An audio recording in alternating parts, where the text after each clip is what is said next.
नमस्कार दोस्तों, आप सभी का स्वागत है हमारे चैनल गगोरिया गुरु में, जहां हम आपको सुनाते हैं भगवान श्री हरि से जुड़ी पौराणिक और प्रेरणादायक कथाएं। आज हम लेकर आए हैं कार्तिक मास की रमा एकादशी की पवित्र कथा। आप सभी को रमा एकादशी की हार्दिक शुभकामनाएं। कहा जाता है कि इस एकादशी का व्रत करने से मनुष्य के समस्त पाप नष्ट हो जाते हैं, जीवन में सुख, समृद्धि और शांति का वास होता है। इस दिन जो भक्त सच्चे मन से व्रत रखकर भगवान विष्णु का पूजन करता है, वह अपने वर्तमान और पिछले जन्मों के पापों से मुक्त होकर परम धाम को प्राप्त करता है। यह व्रत विशेष रूप से माता लक्ष्मी और भगवान विष्णु को समर्पित है, इसलिए इसे रमा एकादशी कहा गया है, क्योंकि रमा स्वयं लक्ष्मी जी का नाम है। कहा गया है कि जो व्यक्ति इस दिन नियम, संयम और भक्ति के साथ व्रत रखता है, उसके जीवन में धन, ऐश्वर्य और सौभाग्य की कमी नहीं रहती। तो चलिए दोस्तों, अब हम रमा एकादशी की व्रत कथा को श्रवण करते हैं। सतयुग के समय की बात है।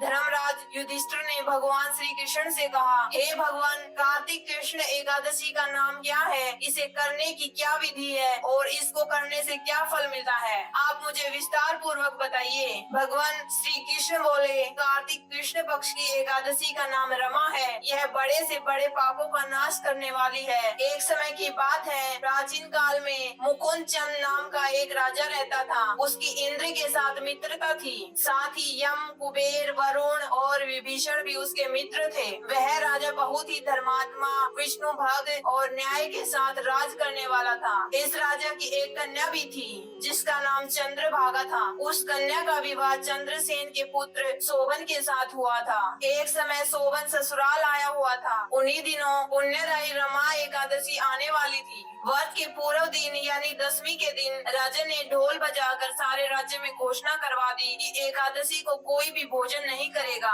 ढोल की घोषणा सुनते ही चंद्रभागा के मन में अत्यंत सोच उत्पन्न हो गई कि मेरे पति तो बहुत ही दुर्बल है और मेरे पिता की आज्ञा बहुत कठोर है। अब शोभन को भी चिंता हुई, तो उसने अपनी पत्नी से कहा, हे प्रिय, अब क्या करना चाहिए? मैं किसी प्रकार भी भूख सहन नहीं कर सकूंगा। ऐसा उपाय बताओ कि जिससे मेरे प्राण बच सकें, अन्यथा मेरे प्राण ही निकल जाएंगे। चंद्रभागा कहने लगी, हे स्वामी, मेरे पिता के राज्य में एकादशी के दिन कोई भोजन नहीं करता, यहाँ तक कि पशु पक्षी भी अन्न जल ग्रहण नहीं करते। फिर मनुष्य का तो कहना ही क्या है। यदि आप भोजन करना चाहते हैं तो किसी दूसरे स्थान पर चले जाइए। यदि आप यहाँ रहना चाहते हैं तो आपको यह व्रत अवश्य ही करना पड़ेगा। ऐसा सुनकर शोभन ने कहा, हे प्रिय, मैं अवश्य ही व्रत करूँगा और जो मेरे भाग्य में होगा वह देखा जाएगा। इस प्रकार से विचार कर शोभन ने व्रत रख लिया और वह भूख प्यास से अत्यंत पीड़ित होने लगा। जब सूर्य नारायण अस्त हो गए और रात्रि को जागरण का समय आया, तो जागरण का समय वैष्णव को बहुत ही हर्ष देने वाला था, लेकिन शोभन के लिए वह बहुत दुखदायी हुआ। प्रातः काल होते होते शोभन के प्राण निकल गए। तब राजा ने सुगंधित लकड़ियों से उसका दाह संस्कार करवाया। चंद्रभागा शोक में डूब गई, परंतु उसने समझा कि यह सब भगवान की लीला है। उसने व्रत का समापन विधि पूर्वक किया और भगवान से अपने पति की आत्मा की शांति के लिए प्रार्थना करने लगी। इस प्रकार शोभन का शरीर तो समाप्त हुआ, परंतु उसके पुण्य ने उसे एक दिव्य लोक में पहुंचा दिया। वहाँ एक भव्य स्वर्णमयी नगरी थी, जिसमें सब कुछ स्वर्ग से भी सुंदर था। विशाल राजमहल,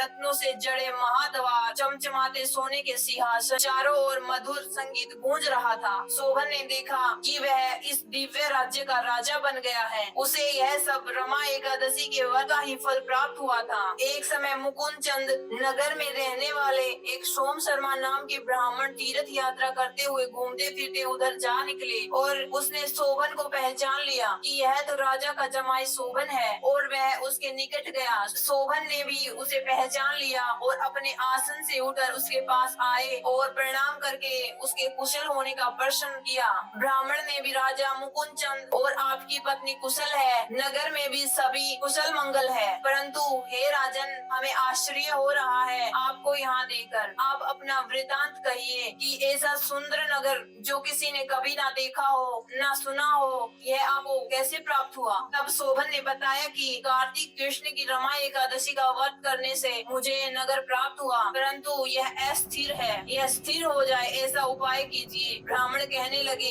हे राजन, यह स्थिर क्यों नहीं है और कैसे स्थिर हो सकता है, आप बताइए, फिर मैं अवश्य ही वह उपाय करूँगा। सोवन ने कहा, मैंने इस व्रत को श्रद्धा रहित होकर किया था, अतः यह सब कुछ अस्थिर है। यदि आप मुझे मुकुंद चंद की कन्या चंद्रभागा को यह सब वृतांत कहें तो यह स्थिर हो सकता है। ऐसा सुनकर उस श्रेष्ठ ब्राह्मण ने अपने नगर लौटकर चंद्रभागा से सारा वृतांत कह सुनाया। ब्राह्मण के वचन सुनकर चंद्रभागा बड़ी प्रसन्न हो गई और ब्राह्मण से कहने लगी, हे ब्राह्मण, यह सब बातें आपने प्रत्यक्ष देखी हैं या स्वप्न की बात कह रहे हैं? ब्राह्मण ने कहा, हे पुत्री, मैंने महावन में तुम्हारे पति को प्रत्यक्ष देखा है, साथ ही किसी से विजय न हो ऐसा देवताओं के नगर के समान उसका नगर भी देखा है। उन्होंने कहा कि यह नगर स्थिर नहीं है, जिस प्रकार वो स्थिर रह सके ऐसा उपाय करना है। चंद्रभागा ने कहा, हे ब्राह्मण, तुम मुझे वहाँ ले चलो, मुझे अपने पति से मिलने की बहुत लालसा है। मैं अपने किए हुए पुण्य से उस नगर को स्थिर बना दूंगी। अब ऐसा कार्य कीजिए जिससे हमारा सहयोग हो, क्योंकि वियोगी को मिला देना महान पुण्य का काम होता है। उसके पश्चात सोम शर्मा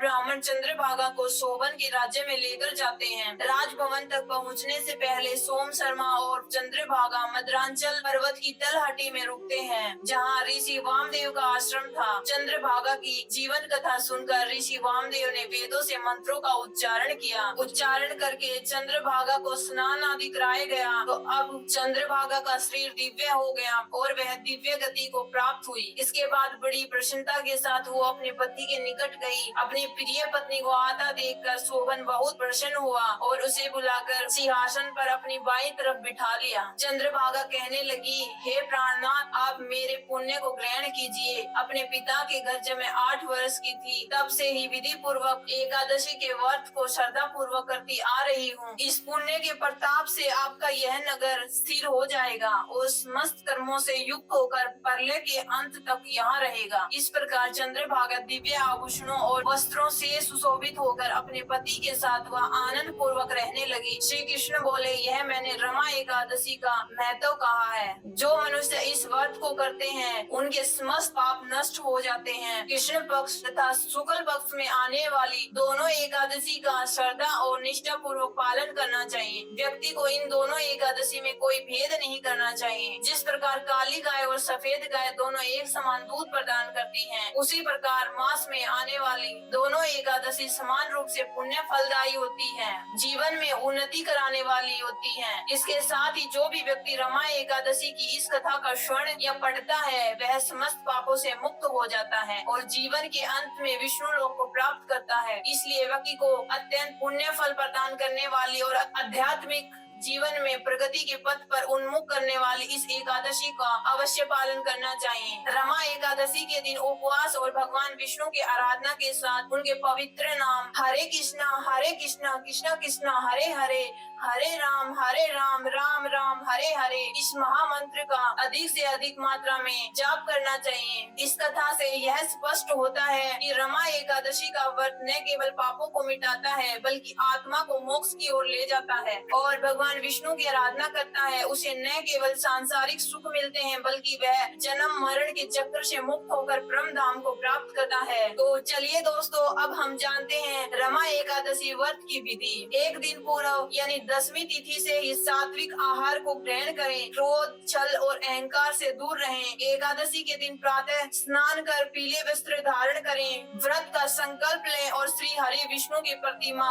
या चित्र के सामने दीप जलाकर पूजन करें। तुलसी पत्र, पीले पुष्प और तिल के तेल के दिए जलाना अत्यंत शुभ माना जाता है। दिन भर भगवान का नाम जपें। ओम नमो भगवते वासुदेवाय नमः, ओम नमो भगवते वासुदेवाय नमः का मंत्र उच्चारण करें। शाम को कथा सुने और रात्रि में जागरण करें। अगले दिन द्वादशी को ब्राह्मण या किसी जरूरतमंद को दान देकर व्रत का पारण धारण करें। ऐसा करने से जीवन में सभी कष्ट दूर हो जाते हैं और घर में माता लक्ष्मी का स्थायी वास होता है। इस प्रकार रमा एकादशी व्रत करने वाला व्यक्ति न केवल इस जन्म में सुखी रहता है बल्कि मृत्यु के बाद स्वर्ग और मोक्ष दोनों को प्राप्त होता है। आप सभी से निवेदन है कि इस रमा एकादशी पर सच्चे भाव से व्रत करें, भक्ति करें और भगवान श्री हरि के नाम का जप करें। यही जीवन का सच्चा सार है। भगवान आप सभी पर अपनी कृपा बनाए रखे, आपके घर में सदा सुख शांति और समृद्धि का वास हो। तो दोस्तों, यह थी रमा एकादशी की व्रत कथा और पूजा विधि। आपको यह कथा कैसी लगी कमेंट करके जरूर बताएं। साथ ही हमारे चैनल गगोरिया गुरु को सब्सक्राइब करना ना भूलें। धन्यवाद।